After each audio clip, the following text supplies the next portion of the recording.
नमस्कार, आप देख रहे हैं सिटी पोस्ट लाइव। मैं हूं सृष्टि राज। बिहार में जनसुराज पार्टी के संस्थापक प्रशांत किशोर बांकीपुर विधानसभा सीट से उपचुनाव लड़ रहे हैं और आमतौर पर उपचुनावों को लेकर वोटरों या फिर राजनीतिक विश्लेषकों की बहुत ज्यादा दिलचस्पी नहीं दिखती है।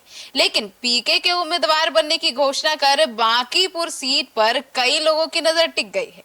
अब देश भर की नजर भी इसी सीट पर आ गई है। तो आइए जानते हैं कि आखिर प्रशांत किशोर का विधानसभा उपचुनाव लड़ने का फैसला कई मायनों में हैरान करने वाला है। इसके बारे में हमारे सहयोगी पत्रकार रवि सर, ये तो हैरान करने वाला निर्णय। बिल्कुल, देखिए, बांकीपुर सीट को बीजेपी का गढ़ माना जाता है, ये आप भी जानती हैं, और राज्य में उसके नेतृत्व में सरकार भी चल रही है, यानी कि बीजेपी के नेतृत्व में।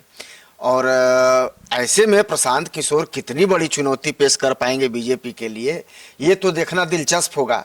लेकिन इससे पहले बिहार विधानसभा चुनाव 2025 के दौरान उन्होंने अंतिम समय में खुद चुनाव लड़ने से मना कर दिया था।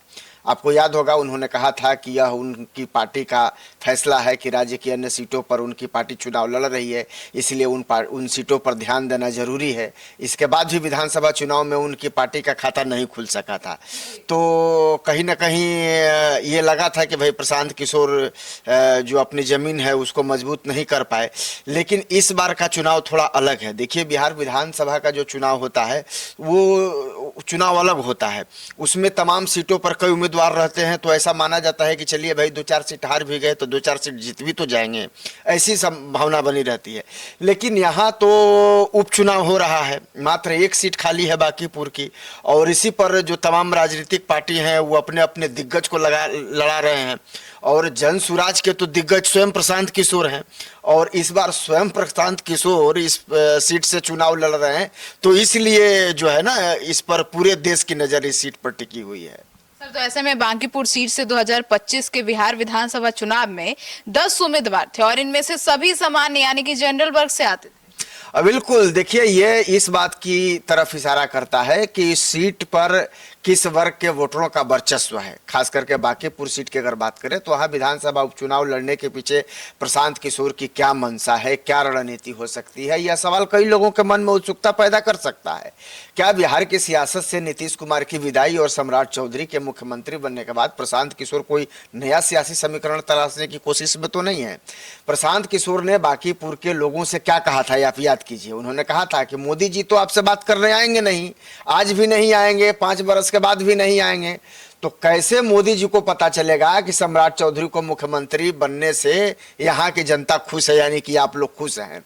तो भाजपा को बांकीपुर से हराइए, ये प्रशांत किशोर ने कहा था बांकीपुर की जनता से।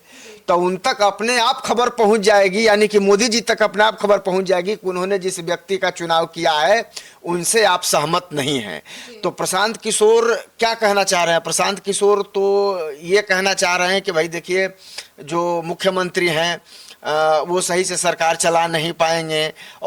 और क्या कहना चाहते हैं वो छोड़िए, इसका एक निष्कर्ष ये जान लीजिए कि कहीं ना कहीं प्रशांत किशोर की ये जो प्रेशर पॉलिटिक्स है कि इस तरह की बातें करके एक तरफ वो जनता का दिल भी जीतना चाहते हैं, जनता पे खुद के प्रति भरोसा भी जताना चाहते हैं, और दूसरे तरफ ये भी कहना चाहते हैं कि भाई जो आपकी सरकार के जो मुखिया हैं उन पर भरोसा करना बड़ा मुश्किल है। तो और आप लोग कुछ कर नहीं सकते, हम कुछ कर नहीं सकते हैं, तो आप कुछ ऐसा इस बार कर दीजिए कि मोदी जी को पता लग जाए कि भाई यहाँ क्या हो रहा है बिहार में। तो प्रशांत किशोर तो रणनीतिकार हैं और पॉलिटिक्स भी कर रहे हैं, तो वो भी रणनीति के तहत कर रहे हैं। और आप समझिए कि ये भी प्रशांत किशोर के रणनीति का एक हिस्सा ही है कि वो मंच से जनता के बीच में कुछ ऐसी बातें कर देते हैं जो चर्चा का विषय बन जाती है। और अब चूंकि वो खुद चुनावी मैदान में है प्रशांत किशोर, पिछला बार तो वो चुनाव नहीं लड़े थे, लेकिन इस बार तो ऐलान कर दिया है कि चुनाव लड़ेंगे। तो अब जब खुद वो कैंडिडेट हो गए हैं तो ऐसे में अब सारे दलों की निगाहें उन पर टिकी हुई है और आम लोग तो उनको लेकर के चर्चा कर ही रहे हैं। तो ऐसे में सवाल उठता है कि आखिर प्रशांत किशोर बिहार चुनाव क्यों नहीं लड़ना चाह रहे थे? अब देखिए, प्रशांत किशोर के पास चुनाव में हारने के लिए तो कुछ है नहीं, ये आपको भी पता है, लेकिन यह सीट उन्हें हेडलाइन में जगह जरूर दिला सकती है। हो सकता है कि प्रशांत किशोर अपनी प्रासंगिकता बनाए रखने के लिए चुनाव लड़ रहे हों, बने रहने के लिए चुनाव लड़ रहे हों। वो ऐसी सीट से चुनाव लड़ रहे हैं जो बीजेपी का मजबूत गढ़ रहा है पिछले 30 वर्षों से। यहाँ से चुनाव लड़ते ही वो चर्चा में तो जरूर आ जाएंगे। पीके जीत गए तो उनके लिए बहुत बड़ी बात होगी, अगर वो हार भी गए तो सुर्खियां तो बटोर ही लेंगे। जैसे कि साल 2014 में आपको याद होगा कि लोकसभा चुनाव में अरविंद केजरीवाल बनारस से नरेंद्र मोदी के खिलाफ चुनाव लड़कर के सुर्खियां बटोर लिए थे। तो यहाँ बीजेपी जो भी उम्मीदवार उतारेगी वह इलाके के लिए नया नाम होगा इस बार के जो चुनाव में। लेकिन पीके को ऐसा लगता है कि भाई बीजेपी अगर कोई कैंडिडेट को लाएगी तो यहाँ के लोगों के लिए नया नाम होगा, लेकिन कम से कम प्रशांत किशोर को तो लोग यहाँ के लोग जानते हैं। तो ये प्रशांत किशोर की जो रणनीति है और इसी रणनीति पर प्रशांत किशोर चुनाव लड़ रहे हैं। और अंदर खाने तो ये भी चर्चा है कि प्रशांत किशोर ने इस बार ऐसी फील्डिंग की है, ये दावे किए जा रहे हैं। हालांकि तमाम पॉलिटिकल पार्टियां इस तरह के दावे करती हैं, चाहे वो अपने कैंडिडेट के पक्ष में करें या पार्टी के पक्ष में करें, लेकिन इस बार तो वो स्वयं अपनी पार्टी के कैंडिडेट हैं। तो ये दावा जरूर किया जा रहा है कि इस बार प्रशांत किशोर एक खास रणनीति के तहत उपचुनाव के मैदान में उतरे हैं। जी, रेफरेंडर के नाम पे कि मतलब सम्राट चौधरी जो है वो सीएम बन गए हैं, तो उसको लेकर रेफरेंडम बता रहे हैं इस चुनाव। अब बिल्कुल देखिए, प्रशांत किशोर को लगता होगा कि अगड़ी जाति के जो बीजेपी समर्थक सम्राट चौधरी को मुख्यमंत्री बनाने या भोजपुर और कुछ अन्य घटनाओं की वजह से नाराज हैं। प्रशांत राजनीतिक मैटर है तो सोचते होंगे प्रशांत किशोर को ऐसा लगता होगा। और ऐसे में पीके को लगता है कि वोटर उन्हें वोट देकर बीजेपी के शीर्ष नेतृत्व से अपनी नाराजगी जता सकते हैं। और प्रशांत किशोर को लगता है कि भाई बिहार की जो जनता है कई मुद्दों को लेकर के सम्राट चौधरी से नाराज है और इस नाराजगी का फायदा मुझे मिलेगा, जनता मुझे वोट देगी, ऐसा प्रशांत किशोर सोचते हैं, इसलिए जनमत संग्रह बता रहे हैं। बिल्कुल। तो बिहार में देखिए, भोजपुर जिले के भरत भूषण तिवारी के एनकाउंटर का वो मामला हो, पिछले कुछ दिनों से आपको पता है कि ये मामला लगातार सुर्खियों में है। उन्हें लगता है कि इसके बाद शुरू हुई झगड़ा पिछड़ा की जो लड़ाई का फायदा है वो उन्हें मिल जाएगा। बांकीपुर विधानसभा सीट लंबे समय से काफी कम वोटिंग के लिए भी जानी जाती रही, आपको पता है। 30% से भी कम वोट तो आरजेडी को भी आया था जब पिछले बार चुनाव हुआ था। नितिन नवीन से वो हार गई थी उनकी कैंडिडेट, उन्हीं को इस बार फिर बीजेपी ने आरजेडी ने कैंडिडेट बनाया है। बहुत ही ज्यादा मार्जिन से जीते, ऐसी सूचना आ रही है। लेकिन जहां तक प्रशांत किशोर की बात है तो आप जान लीजिए कि पिछले साल चुनाव में भी करीब इस सीट पर 41% वोट आया था, जिस बांकीपुर सीट की हम बात कर रहे हैं। यानी वोटरों के बीच जिस अर्बन अपैथी यानी कि शहरी उदासीनता की बात की जाती है वो बांकीपुर के वोटर्स टर्न आउट में दिखती हैं। यानी कि आप ये समझिए कि यहाँ जो सवाल है बांकीपुर सीट का, ये शहरी सीट का सवाल है और यहाँ जो जरूरी जो सुविधाएं हैं, जो बुनियादी जो सुविधाएं हैं वो डिमांड में रहती हैं, वो मुद्दा बनती हैं। और अब सभी पार्टियां चाहती हैं कि भाई इसको बन जाए, लेकिन अब तो बीजेपी के लिए भी प्रतिष्ठा की गढ़ है, क्योंकि 30 वर्षों तक पार्टी यहाँ लगातार चुनाव जीतती रही है।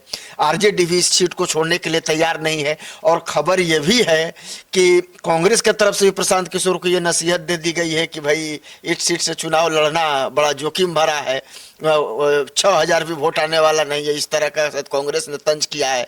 पप्पू यादव को आपने देखा होगा कि प्रशांत किशोर को नसीहत दे रहे हैं, लेकिन प्रशांत किशोर जो हैं वो घबराए हुए नहीं हैं, वो बिल्कुल फुल कॉन्फिडेंट के साथ ताल ठोक रहे हैं और वो ये कह रहे हैं कि इस बार तो मैं ऐसा कर दूंगा कि फिर ये सबके लिए सरदर्द हो जाएगा।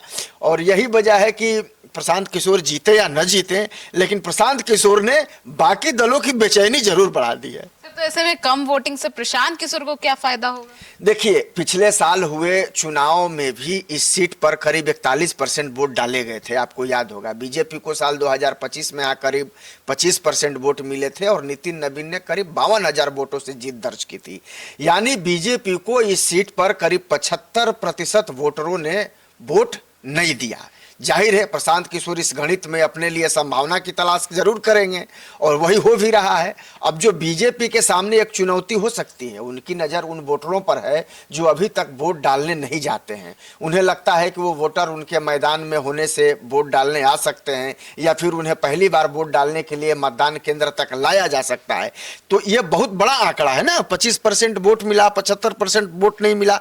तो अगर उन वोटरों को अगर प्रशांत किशोर निकालने में अगर कामयाब हो जाते हैं तो कहीं ना कहीं ये मार्जिन बहुत बड़ा हो जाएगा। और जब ये अगर ऐसा करने में प्रशांत किशोर सक्सेस हो जाते हैं तो आप समझ रही हैं ये पूरा समीकरण ही बदल जाएगा। तो ऐसे में हर पार्टी की अपनी अपनी सोच होती है। प्रशांत किशोर के बारे में हम लोग क्या ज्यादा कह सकते हैं, वो तो खुद रणनीतिकार रहे हैं।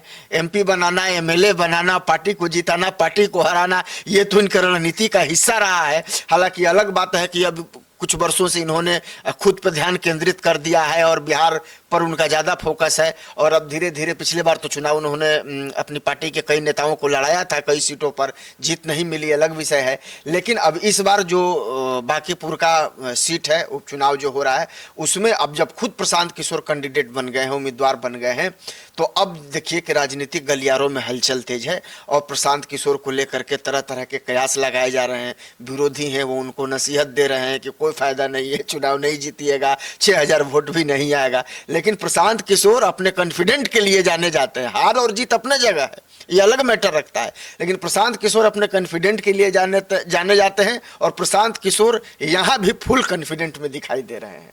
तो सुना आपने, तो अब देखना होगा कि इस सीट पर प्रशांत किशोर चमत्कार कर पाते हैं या नहीं कर पाते हैं। आपकी क्या राय है जरूर बताइएगा। अपडेट्स लेकर सबसे पहले आपके पास पहुंचेंगे। धन्यवाद।